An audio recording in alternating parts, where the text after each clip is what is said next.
Hello दोस्तों, स्वागत है आप सभी का आपके अपने चैनल हिंदी साहित्य साधना में। आज हम लोग रीतिकाल की मैराथन क्लास को करने वाले हैं। इसकी पिछली क्लास में हम लोग भक्ति काल की मैराथन क्लास को कर चुके हैं, तो अगर आप लोगों ने उस क्लास को नहीं देखा है तो जरूर से जाके देख लीजिएगा। तो चलिए क्लास को स्टार्ट करते हैं। क्वेश्चन नंबर 1 है, निम्न में से कौन सा ग्रंथ कर्नेश कवि का नहीं है? Option A Karnabharan, option B Shrutibhushan, option C Shringar Sagar या ऑप्शन डी भूभूषण। तो इसका राइट आंसर हो जाएगा ऑप्शन सी, श्रृंगार सागर ग्रंथ जो है वो कर्नेश कवि का नहीं है, बल्कि ये ग्रंथ जो है ये मोहनलाल मिश्र का ग्रंथ है।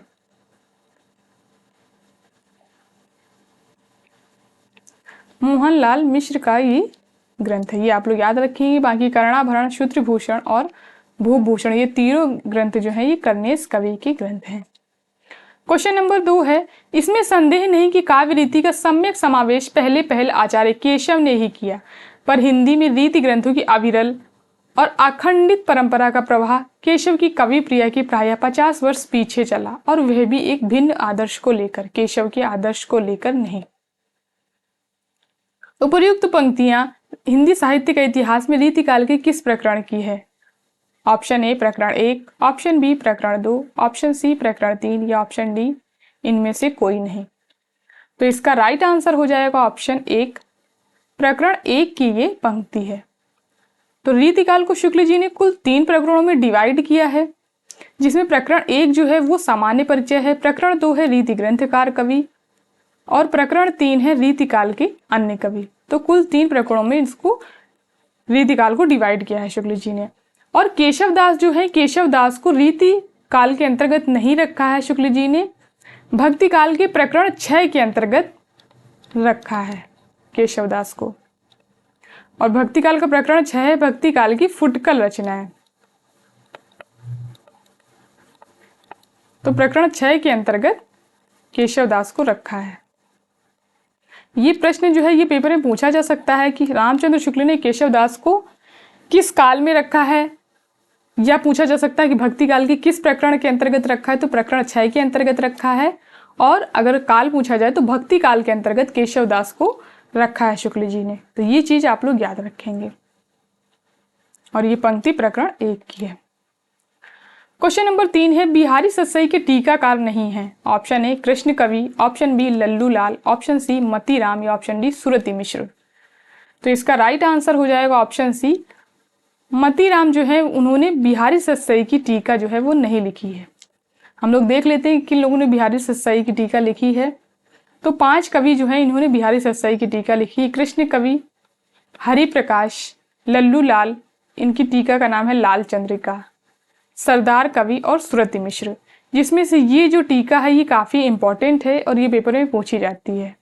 लल्लू लाल की है लाल चंद्रिका, ये पूछी जा सकती है किस की टीका है, तो ये बिहारी सतसई की टीका है। तो कुल 5 कवियों ने बिहारी सतसई पर टीका लिखी है। क्वेश्चन नंबर 4 है, रीतिकाल के कवियों के प्रिय छंद कौन से हैं? ऑप्शन ए कवित्त, ऑप्शन बी रोला, ऑप्शन सी सवैया या ऑप्शन डी मालिनी। तो रीतिकाल के कवियों के प्रिय छंद जो हैं वो हो जाएंगे कवित्त और सवैये। ये दोनों ही रीतिकाल के कवियों के प्रिय छंद हैं। क्वेश्चन नंबर 5 है, ब्रज भाषा भाषा रुचिर कहे सुमति सब कोई, मिल संस्कृत पारस्यो पै अति प्रकट जू होई। उपर्युक्त पंक्तियों की रचनाकार हैं। ऑप्शन ए भिखारी Das, option B Keshav Das, option सी रसलीन या ऑप्शन डी महाराज जसवंत सिंह। तो इसका राइट आंसर हो जाएगा ऑप्शन ए, भिखारी दास की ये पंक्तियां हैं। क्वेश्चन नंबर 6 है, आचार्य रामचंद्र शुक्ल ने रीतिकाल का आरंभ किस कवि से माना है? Option A Maharaj Jaswant Singh, option B Dev, option C Chintamani Tripathi या ऑप्शन डी बिहारी लाल। तो इसका राइट आंसर हो जाएगा ऑप्शन सी चिंतामणि त्रिपाठी। तो शुक्ल जी ने रीतिकाल का प्रारंभ जो है वो चिंतामणि त्रिपाठी से माना है। क्वेश्चन नंबर 7 है, कवियों ने कविता लिखने की एक प्रणाली ही बना ली कि पहले दोहे में अलंकार या रस का लक्षण लिखना, फिर उसके उदाहरण के रूप में कविता का सवैया लिखना। उपर्युक्त पंक्तियां किस काल से संबंधित हैं? ऑप्शन ए भक्ति काल, ऑप्शन बी आदिकाल, ऑप्शन सी रीतिकाल या ऑप्शन डी आधुनिक काल।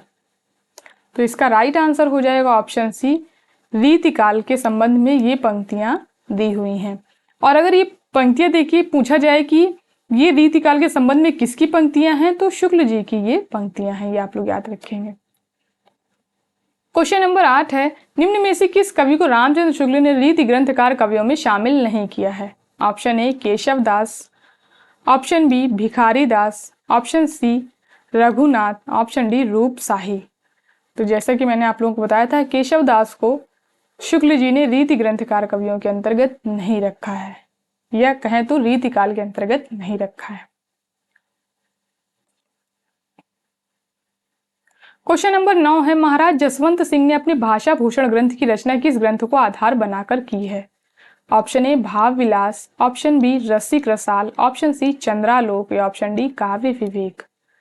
तो इसका राइट आंसर हो जाएगा ऑप्शन सी, चंद्रालोक ग्रंथ को आधार बना करके महाराज जसवंत सिंह ने भाषा भूषण नामक अलंकार ग्रंथ की रचना जो है वो की है। तो इसको आप लोग याद रखेंगे।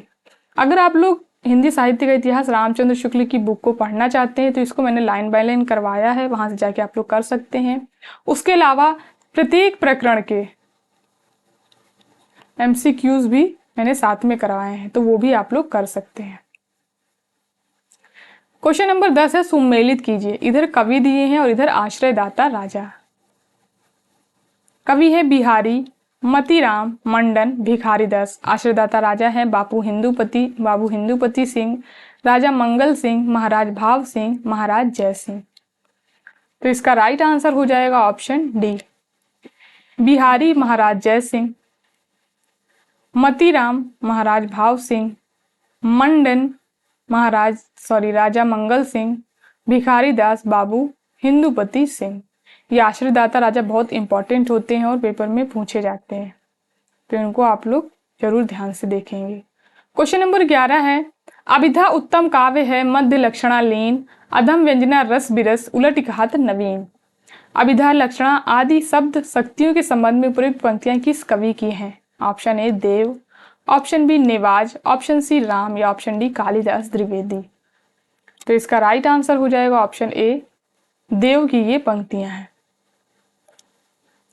क्वेश्चन नंबर 12 है, निम्न में से कौन सा ग्रंथ चिंतामणि त्रिपाठी का नहीं है? ऑप्शन ए कविकुल कल्पतरु, ऑप्शन बी काव्य प्रकाश, ऑप्शन सी रामायण, या ऑप्शन डी अनुभव प्रकाश। तो इसका राइट आंसर हो जाएगा ऑप्शन डी, अनुभव प्रकाश जो ग्रंथ है वो चिंतामणि त्रिपाठी का ग्रंथ नहीं है। अनुभव प्रकाश ग्रंथ है महाराज जसवंत सिंह का।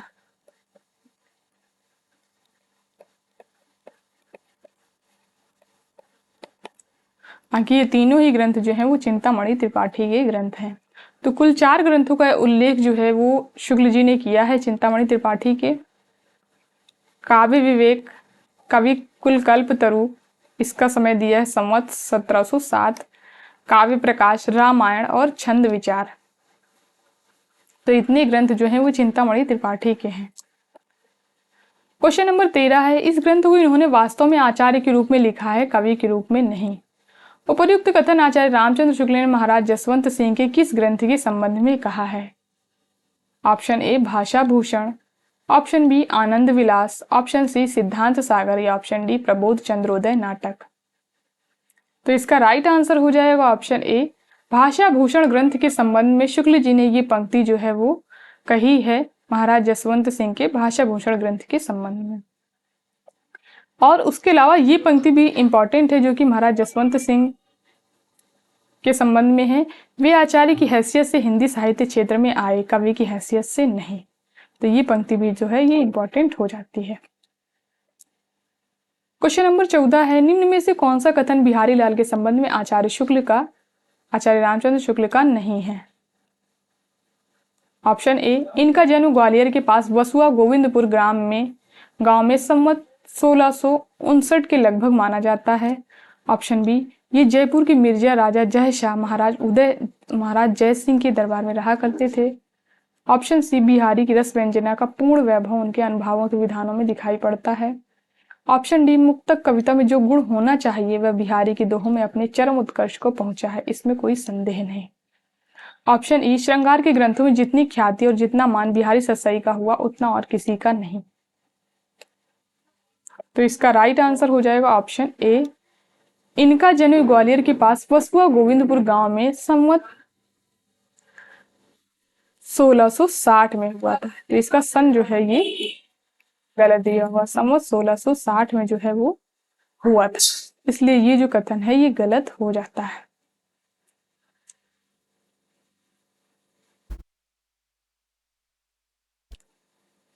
क्वेश्चन नंबर 15 है, रीति ग्रंथ वाले कवियों में इस प्रकार की स्वच्छ चलती और स्वाभाविक भाषा कम कवियों में मिलती है, पर कहीं कहीं वह अनुप्रास की जाल में बेतरह जकड़ी पाई जाती है। उक्त कथन रामचंद्र शुक्ल ने किस कवि के संबंध में कहा है? Option A Dev, option B Bihari Lal, option C Chintamani Tripathi या ऑप्शन डी मतीराम। तो इसका राइट आंसर हो जाएगा ऑप्शन डी, मतीराम के संबंध में शुक्ल जी ने ये पंक्तियां जो है वो कही हैं। क्वेश्चन नंबर 16 है, निम्न ग्रंथों को पहले से बाद के क्रम में लगाइए। यहाँ पर ग्रंथ दिए हुए हैं, इनको आपको क्रम से लगाना है। ऑप्शन ए है कवि कल्पतरु, रस रहस्य व्रत विचार रस विलास, ऑप्शन बी रस रहस्य व्रत विचार रस विलास कवि कुल कल्पतरु, ऑप्शन सी कवि कुल कल्पतरु रस रहस्य व्रत विचार रस विलास, ऑप्शन डी रस विलास कवि कुल कल्पतरु रस रहस्य व्रत विचार। तो इसका राइट आंसर हो जाएगा ऑप्शन ए, कवि कुल कल्पतरु 1707 संवत में है ये सारे सन, संवत 1707, रस रहस्य 1727, व्रत विचार 1728, रस विलास 1783। क्वेश्चन नंबर 17 है, जो या कंठाभरण को कंठ करे चितलाए, सभा मध्य शोभा लहे अलंकृति ठहराए।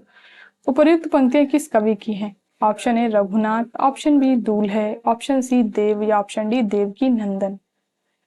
तो इसका राइट आंसर हो जाएगा ऑप्शन बी, दूल्हे की ये पंक्तियां हैं और उनके ग्रंथ कवि कुल कंठाभरण ग्रंथ के संबंध में हैं।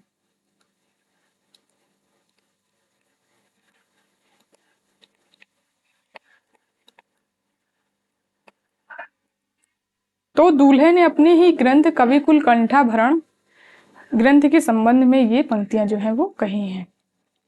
क्वेश्चन नंबर 18 है, रसलीन का पूरा नाम क्या है? ऑप्शन ए Syed Ghulam Nabi, option B Ghulam Nabi, option C Syed Rasleen या ऑप्शन डी सैयद अहमद। तो रसलीन का पूरा नाम जो है वो है सैयद गुलाम नबी। तो ये आप लोग याद रखेंगे कि रसलीन का पूरा नाम क्या है। क्वेश्चन नंबर 19 है, मुक्तक कविता में जो गुण होना चाहिए वह बिहारी की दोहों में अपने चरम उत्कर्ष पर पहुंचा है, इसमें कोई संदेह नहीं। निम्न कथन किसका है? Option A Shiv Singh Sengar, option B Mishra Bandhu, option सी रामचंद्र शुक्ल या ऑप्शन डी डॉक्टर नगेंद्र। तो इसका राइट आंसर हो जाएगा ऑप्शन सी, रामचंद्र शुक्ल की ये पंक्तियां हैं। क्वेश्चन नंबर 20 है, हिंदी साहित्य का इतिहास में संकलित रीति ग्रंथकार कवियों को पहले से बाद के क्रम में लगाइए। भूषण, मतीराम, चिंतामणि त्रिपाठी, पद्माकर भट्ट और बिहारी। तो इसका राइट आंसर हो जाएगा ऑप्शन 3। तो सबसे पहले शुक्ल जी ने रखा है चिंतामणि त्रिपाठी को, फिर बिहारी, फिर मतीराम, फिर भूषण और सबसे लास्ट में पद्माकर। तो रीति ग्रंथकार जो कवि हैं उसके अंतर्गत शुक्ल जी ने कुल 57 कवियों को रखा है। 57 कवियों को रखा है, इसको आप लोग बिल्कुल याद रखेंगे और हम लोग देख लेते हैं क्योंकि ये क्रम से लगाने के लिए पेपर में प्रश्न एक बार पूछा जा चुका है। तो इन कवियों को हम लोग एक बार पढ़ लेते हैं। चिंतामणि त्रिपाठी, बेनी, महाराज जसवंत सिंह, बिहारी, मंडन, मतीराम, भूषण, कुलपति मिश्र, सुखदेव मिश्र, कालिदास त्रिवेदी, राम, नेवाज, देव देवदत्त, श्रीधर या मुरलीधर, सुरति मिश्र, कविंद्र उदयनाथ, श्रीपति, वीर, कृष्ण मिश्र, रसिक सुमति, गंजन, अली मुहिब खा प्रीतम दास, भिखारी दास, भूपति, राजा गुरुदत्त सिंह। अच्छा, दास का पूरा नाम जो है वो भिखारी दास है, ये आप लोग याद रखेंगे।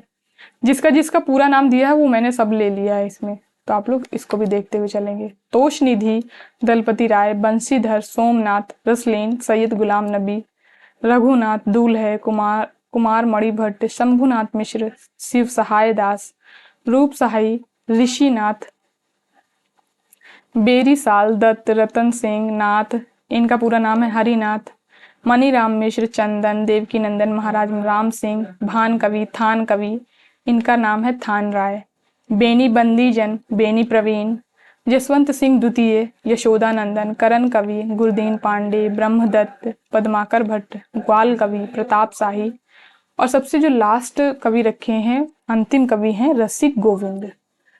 तो पहले कवि है चिंतामणि त्रिपाठी और लास्ट जो है वो है रसिक गोविंद। क्वेश्चन नंबर 21 है, भड़ौआ के संबंध में असत्य कथन है। ऑप्शन ए, भड़ौआ हास्य रस के अंतर्गत आता है। ऑप्शन बी, इसमें किसी की उपहासपूर्ण निंदा रहती है। ऑप्शन सी, यह प्रायः सभी देशों के साहित्य का अंग रहा है।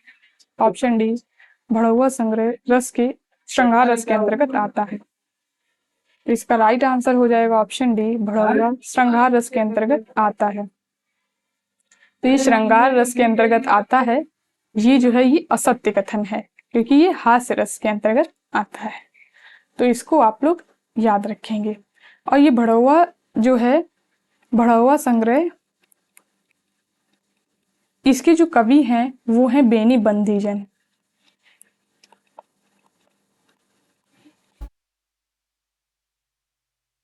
तो ये चीज आप लोग याद रखेंगे, और ये हास्य रस से संबंधित ग्रंथ है। क्वेश्चन नंबर 22 है, खटमल बाईसी ग्रंथ के रचनाकार कौन है? Option A, Beni Praveen, option B, Bhikhari Das, option C, Ali Muhib Khan, option D, Ganjan.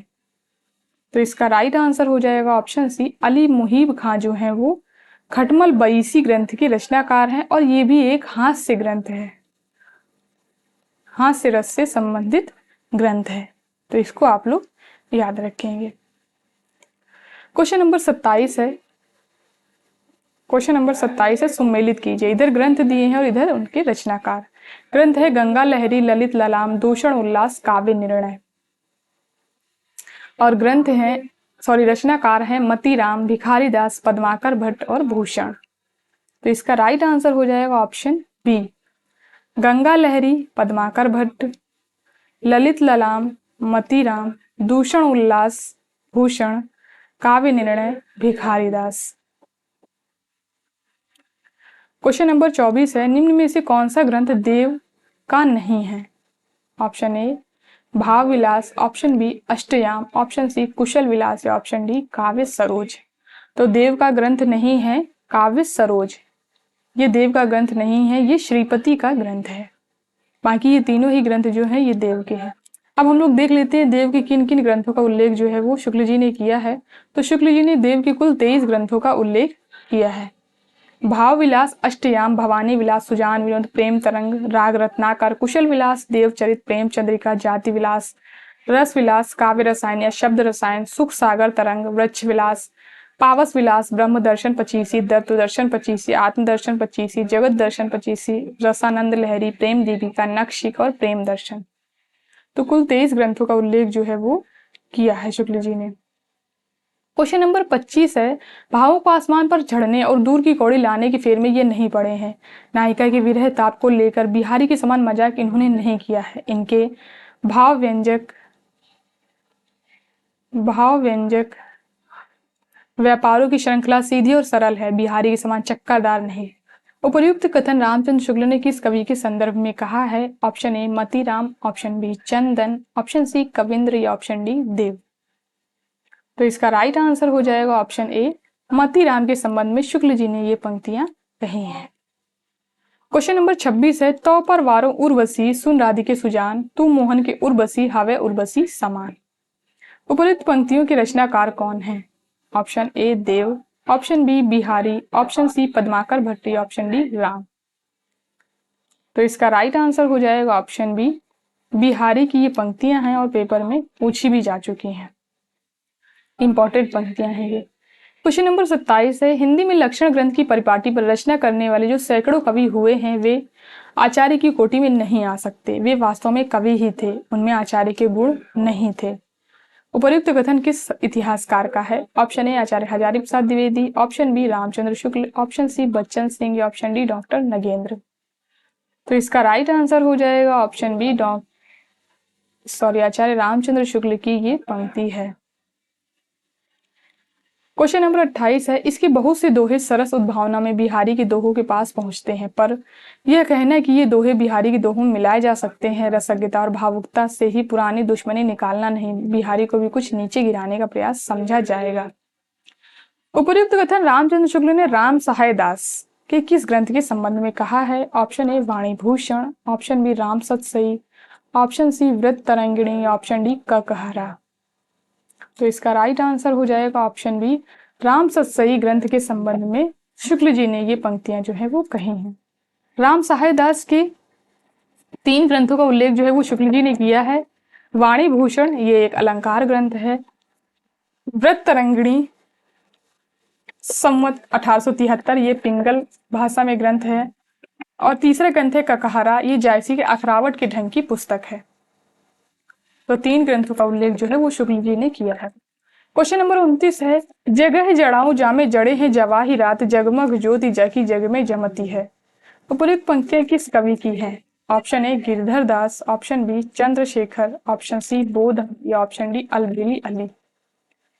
तो इसका राइट आंसर हो जाएगा ऑप्शन ए गिरधर दास की ये पंक्तियां हैं। गिरधर दास जो है ये भारतेंदु हरिश्चंद्र के पिता गोपाल चंद्र है, और ये कविता में अपना नाम गिरधर दास, गिरिधर, गिरिधारन,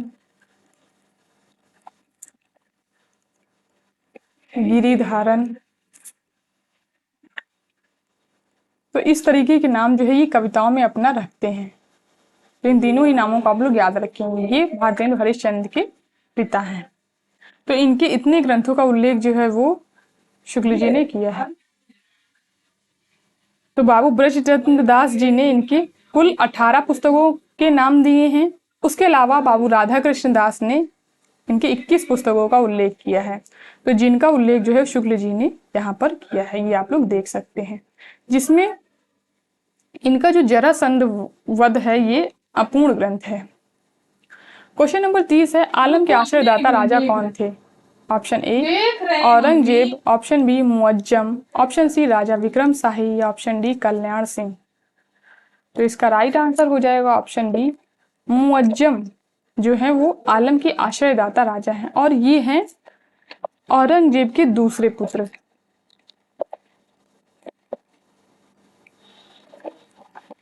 औरंगजेब के दूसरे पुत्र ये है मुअज्जम। ठीक है, तो इसको आप लोग याद रखेंगे, ये आलम के आश्रयदाता राजा थे। क्वेश्चन नंबर 31 है, सुमेलित कीजिए। इधर ग्रंथ दिए हैं और इधर उसके रचनाकार। ग्रंथ है महाभारत, वृंद सतसई, चंडी चरित्र, छत्र प्रकाश। रचनाकार है लाल कवि, गुरु गोविंद सिंह, सबल सिंह चौहान और वृंद। तो इसका राइट आंसर हो जाएगा ऑप्शन सी महाभारत, सबल सिंह चौहान, वृंद सतसई, वृंद, चंडी चरित्र, गुरु गोविंद सिंह, छत्र प्रकाश, लाल कवि।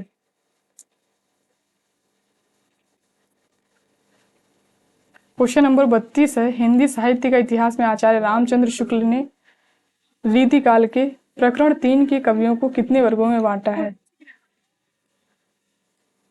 Option A 5, option B 6, option C 7, option D 8। तो इसका राइट आंसर हो जाएगा ऑप्शन बी 6। 6 कवियों को शुक्ल जी ने प्रकरण 3 के कवियों को 6 वर्गों में बांटा है। बीच वाले रूम में बीच वाले अलमारी रखी है। क्वेश्चन नंबर 33 है, राम प्रसाद निरंजनी की ग्रंथ भाषा युग वशिष्ठ का समय क्या है? ऑप्शन ए संवत 1700, ऑप्शन बी संवत 1845, ऑप्शन सी संवत 1798, ऑप्शन डी संवत 1789। तो इसका राइट आंसर हो जाएगा ऑप्शन सी संवत 1798 में इस ग्रंथ का समय है संवत 1798, और ये खड़ी बोली में लिखा हुआ ग्रंथ है।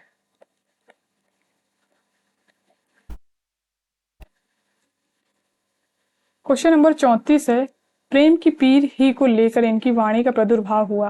प्रेम भाव का ऐसा प्रवीण और धीर पथिक तथा जबादानी का ऐसा दावा कर रखने वाला ब्रजभाषा का दूसरा कवि नहीं हुआ।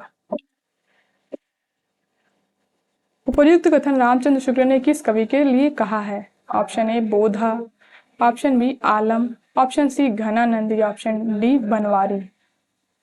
तो इसका राइट आंसर हो जाएगा ऑप्शन सी, घनानंद के संबंध में शुक्ल जी ने ये पंक्तियां कही हैं। घनानंद के संबंध में और भी कुछ पंक्तियां हैं जो इंपॉर्टेंट है, उनको भी मैंने ले लिया है, तो इनको भी हम लोग देखते हुए चलते हैं। यद्यपि अपने पिछले जीवन में घनानंद विरक्त भाव के रूप में वृंदावन जा रहे, पर इनकी अधिकांश कविता भक्ति कोटि में नहीं गाएगी, श्रृंगार की ही कही जाएगी। तो शुक्ल जी कह रहे हैं कि घनानंद की जो कविताएं हैं वो भक्ति भाव की कोटि में नहीं आएंगी, वो श्रृंगार की ही कही जाएंगी। तो ये पूछा जा सकता है कि घनानंद की कविताओं को भक्ति भाव के अंतर्गत किसने नहीं माना है, श्रृंगार के अंतर्गत बोला है, तो शुक्ल जी ने कहा है।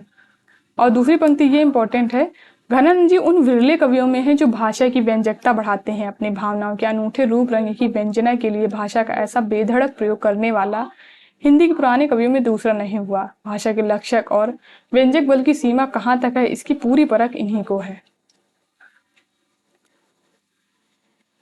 तो ये दोनों ही पंक्तियां जो थी इंपॉर्टेंट थी। क्वेश्चन नंबर 35 है, सुमेलित कीजिए। इधर पंक्तियां दी हैं, इधर उनके कवि। पंक्ति है, कारी कूर कोकिला कहाँ को बैर काढ़ा तिरी। दूसरी पंक्ति है, अद्भुत गति यही प्रेम की बैनन कही न जाए। तीसरी पंक्ति है, जहाँ कलह तहाँ सुख नहीं, कलह सुखन को सूल। चौथी पंक्ति है, रहिए लटपट काट दिन बरु घामई में सोए। तो इसका राइट आंसर हो जाएगा ऑप्शन डी, कारी कूर कोकिला कहाँ को बैर काढ़ा तिरी, घनानंद। अद्भुत गति है प्रेम की बैनन कही न जाए, रस निधि। जहाँ कलह तहाँ सुख नहीं, कलह सुखन को सूल, भक्तवर नागरी दास। रहिए लटपट काट दिन बरु घामई में सोए, गिरधर कवि राय। क्वेश्चन नंबर 36 है, निम्न में से कौन से कथन गुरु गोविंद सिंह के संबंध में असत्य हैं? ऑप्शन ए, इनका जन्म संवत 1723 में और सत्य लोकवास संवत 1770 में हुआ। ऑप्शन बी, सिखों में शास्त्र ज्ञान का अभाव इन्हें बहुत खटका था और इन्होंने बहुत से सिखों को व्याकरण, साहित्य, दर्शन आदि के अध्ययन के लिए काशी भेजा। ऑप्शन सी, तिलक और जनेऊ की रक्षा में इनकी तलवार सदा खुली रहती थी। ऑप्शन डी, इनके ग्रंथों के नाम है सुनीति प्रकाश, सर्वलोह प्रकाश, प्रेम सुमार्ग, बुद्धि सागर और चंडी चरित्र। तो आपको असत्य कथन बताना है, तो इसका राइट आंसर हो जाएगा ऑप्शन ए, इनका जन्म संवत 1723 में और सत्य लोकवास जो है वो 1770 में नहीं हुआ था, बल्कि 1765 में हुआ था। तो इसलिए ये कथन जो है वो गलत हो जाता है, बाकी ये तीनों ही कथन जो है ये सही हैं। और ये भी पूछा जा सकता है कि शुक्ल जी के कथन, गुरु गोविंद सिंह के संबंध में शुक्ल जी के कथन कौन से हैं, तो ये ऑप्शन जो है तब भी ये सही होंगे। क्वेश्चन नंबर 37 है, रहिए लटपट काट दिन बरु घामई में सोए, जहां नवा की बैठी जो तरु पात्रो होए। उपयुक्त पंक्तियां किसकी हैं? Option A, Shri Hathi ji, option B, Girdhar Kavi Rai, option C, Bhagwat रसिक या ऑप्शन डी, जोधराज। तो इसका राइट आंसर हो जाएगा ऑप्शन बी, गिरधर कवि राय की ये पंक्तियां हैं। क्वेश्चन नंबर 38 है, वीर रस के वर्णन में इस कवि ने बहुत ही सुंदर साहित्यिक विवेक का परिचय दिया है। सूदन आदि समान शब्दों की तड़ातड़ और भड़ाभड़ के फेर में न पड़कर उग्रोत्साह व्यंजक उक्तियों का ही अधिक सहारा इस कवि ने लिया है, जो वीर रस की जान है। उपर्युक्त कथन रामचंद्र शुक्ल ने किस कवि के संबंध में कहा है? Option A, Girdhar Das, option B, Chandrashekhar, option C, Bodha या option D, अलबेली Ali.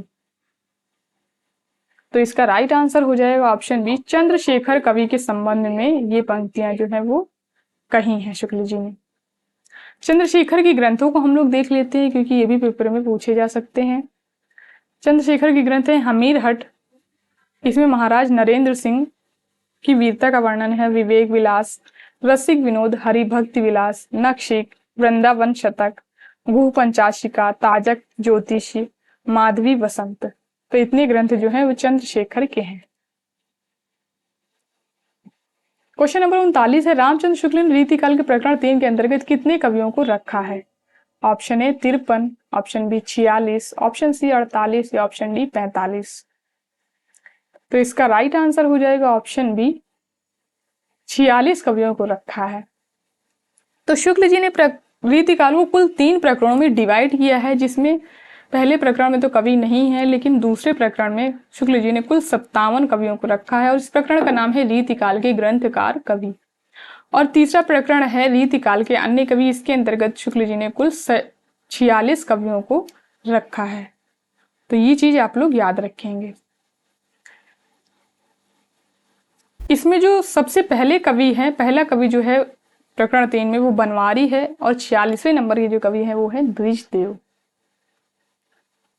Question number 40 है, गिरधर दास का कौन सा ग्रंथ अपूर्ण है? ऑप्शन ए जरासंध वध, ऑप्शन बी रस रत्नाकर, ऑप्शन सी भारती भूषण या ऑप्शन डी ग्रीष्म वर्णन। तो इसका राइट आंसर हो जाएगा ऑप्शन ए, जरासंध वध जो ग्रंथ है गिरधर दास का वो अपूर्ण ग्रंथ है। क्वेश्चन नंबर 41 है, वृंद कवि में और इनमें यही अंतर है, वृंद ने स्थान स्थान पर अच्छी घटती हुई और सुंदर उपमाओं आदि का भी विधान किया है, पर इन्होंने कोरा तथ्य कथन किया है। उक्त पंक्तियों में रामचंद्र शुक्ल ने वृंद की तुलना किस कवि से की है? Option A Girdhar Kavi Rai, option B Bakhshi Hansraj, option C Shridhar या ऑप्शन डी लाल कवि। तो वृंद कवि की तुलना जो है इन पंक्तियों में शुक्ल जी ने गिरधर कवि राय से की है। क्वेश्चन नंबर 42 है, निम्न में से कौन सा कथन सूदन के ग्रंथ सुजान चरित के संबंध में असत्य है? अच्छा, पेपर में जब आप लोग प्रश्न पढ़ेंगे तो ये असत्य है, सही नहीं है, इस तरीके के प्रश्नों को बहुत ज्यादा ध्यान से पढ़ेंगे, क्योंकि इसी से प्रश्न जो है वो गलत हो जाते हैं। ऑप्शन नंबर ए है, सुजान चरित बहुत बड़ा ग्रंथ है, इसमें संवत 1802 से लेकर 1810 तक की घटनाओं का वर्णन है। ऑप्शन बी सूरजमल की वीरता की घटनाएं कवि ने वर्णित की हैं, वे कपोल कल्पित नहीं ऐतिहासिक हैं। ऑप्शन सी ऐसे चरित्र को लेकर जो गांधीर्य काव्य में होना चाहिए था वह इनमें नहीं पाया जाता। ऑप्शन डी इसमें अध्यायों का नाम जंग रखा गया है, 7 जंगों में ग्रंथ समाप्त हुआ है। ऑप्शन ई ग्रंथारंभ में ही कवि ने 170 कवियों के नाम गिनाए हैं। तो इसका राइट आंसर हो जाएगा ऑप्शन ई, ग्रंथारंभ में कवि जो है उन्होंने 175 कवियों के जो है नाम गिनाए हैं। तो इसलिए ये वाला कथन जो है वो गलत हो जाता है। बाकी आप लोग याद रखेंगे कि सुजान चरित जो है ये जंग में विभाजित है ग्रंथ, अध्याय की जगह जंग नाम रखा गया है इनके अध्यायों का, और 7 जंगों में ये ग्रंथ समाप्त हो गया है और ग्रंथ के आरंभ में ही 175 कवियों को कवि ने रखा है। क्वेश्चन नंबर 43 है, भूषण भूषित दूषणहीन प्रवीण महारस में छवि छाई, पूरी अनेक पदार्थ ते जहि में परमारथ स्वार्थ पाई। उपर्युक्त पंक्तियां किसकी हैं? Option A Somnath, option B Than कवि, option C Tosh Nidhi, option D Bhupati. तो ये जो पंक्तियां हैं ये हैं तोष निधि कवि की पंक्तियां हैं ये। क्वेश्चन नंबर 44 है, भक्ति भाव की इतनी अधिक कवियों की कृष्ण लीला संबंधी फुटकल उक्तियों से उबे हुए और केवल साहित्यिक दृष्टि रखने वाले पाठकों को नागरीदास जी की ये रचनाएं अधिकांश में पिष्ट पेषण की सी प्रतीत होंगी। उपर्युक्त कथन किसका है? Option A Ramchandra Shukla, option B Hazari Prasad Dwivedi, option C doctor Nagendra या ऑप्शन डी बच्चन सिंह। तो ये जो पंक्ति है ये रामचंद्र शुक्ल की पंक्ति है। क्वेश्चन नंबर 45 है, जहां कलह तहां सुख नहीं, कलह सुखन को सूल, सबह कलह इक राज में, राज कलह को मूल। उपर्युक्त पंक्तियां किस कवि की हैं? Option A Ghananand, option B Raslin, option C Bhaktavar Nagaridas ji, option D Maharaj Vishwanath Singh. तो इसका राइट आंसर हो जाएगा ऑप्शन सी भक्तवर नागरीदास जी की ये पंक्तियां हैं। क्वेश्चन नंबर 46 है, घनानंद जी उन विरले कवियों में हैं जो भाषा की व्यंजकता बढ़ाते हैं, अपनी भावनाओं के अनूठे रूप रंग की व्यंजना के लिए भाषा का ऐसा बेधड़क प्रयोग करने वाला हिंदी के पुराने कवियों में दूसरा नहीं हुआ। भाषा के लक्षक और व्यंजक बल की सीमा कहाँ तक है इसकी पूरी परख इन्हीं को है। उपर्युक्त कथन किसका है? Option A Ramchandra Shukla, option B Bachchan Singh, option C Ganpati Chandragupt या ऑप्शन डी रामविलास शर्मा। तो इसका राइट आंसर हो जाएगा ऑप्शन ए रामचंद्र शुक्ल की ये पंक्तियां हैं। क्वेश्चन नंबर 47 है, अद्भुत गति है प्रेम की बैनन कही न जाए, दरस भूख लगे द्रगन भूख ही देत भगाए। उपरोक्त पंक्तियां किस कवि की हैं? Option A Shri Hathi ji, option B Girdhar Kavirai, option C Bhagwat Rasik, option D Rasnidhi. तो इसका राइट आंसर हो जाएगा ऑप्शन डी, रसनिधि कवि की ये पंक्तियां हैं। क्वेश्चन नंबर 48 है, प्राचीन वीर काल के अंतिम राजपूत वीर का चरित्र जिस रूप में और जिस प्रकार की भाषा में अंकित होना चाहिए था उसी प्रकार की भाषा में जोधराज अंकित करने में सफल हुए हैं, इसमें कोई संदेह नहीं। उपर्युक्त कथन रामचंद्र शुक्ल ने किस ग्रंथ के संबंध में कहा है? Option A Hammir Raso, option B Anand Raghunandan, option C Chhatra Prakash, option D कृपा कंद। तो इसका राइट आंसर हो जाएगा ऑप्शन ए, हम्मीर रासो के संबंध में शुक्ल जी ने ये पंक्तियां कही हैं और हम्मीर रासो ग्रंथ है जोधराज का, ये आप लोग याद रखेंगे। क्वेश्चन नंबर 49 है, लोकोक्तियों का जैसा प्रयोग ठाकुर ने किया है वैसा और किसी कवि ने नहीं। उपर्युक्त कथन रामचंद्र शुक्ल ने किस ठाकुर के संबंध में कही हैं? ऑप्शन ए असनी वाले प्राचीन ठाकुर, ऑप्शन बी असनी वाले दूसरे ठाकुर, ऑप्शन सी तीसरे ठाकुर बुंदेलखंडी, ऑप्शन डी इनमें से कोई नहीं। तो शुक्ल जी ने ठाकुर के नाम से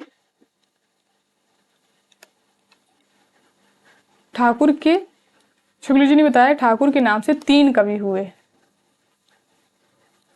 जिनमें से पहले जिनको रखा है वो है असनी वाले प्राचीन ठाकुर, दूसरे रखा है शुक्ल जी ने असनी वाले दूसरे ठाकुर और तीसरे रखा है तीसरे ठाकुर बुंदेलखंडी। तो ठाकुर के नाम से 3 कवियों का उल्लेख जो है वो शुक्ल जी ने किया है। ये पेपर में प्रश्न पूछा जा सकता है, तो इनको आप लोग याद रखेंगे।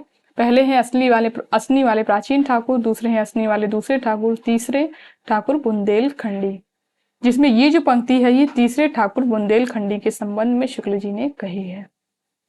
तो ये याद रखेंगे आप लोग कि 3 ठाकुर का उल्लेख जो है वो शुक्ल जी ने किया है। क्वेश्चन नंबर 50 है, यदि अपने ग्रंथ को इन्होंने भानुमति का पिटारा ना बनाया होता और एक ढंग पर चले होते तो इनकी बड़े कवियों की सी ख्याति होती।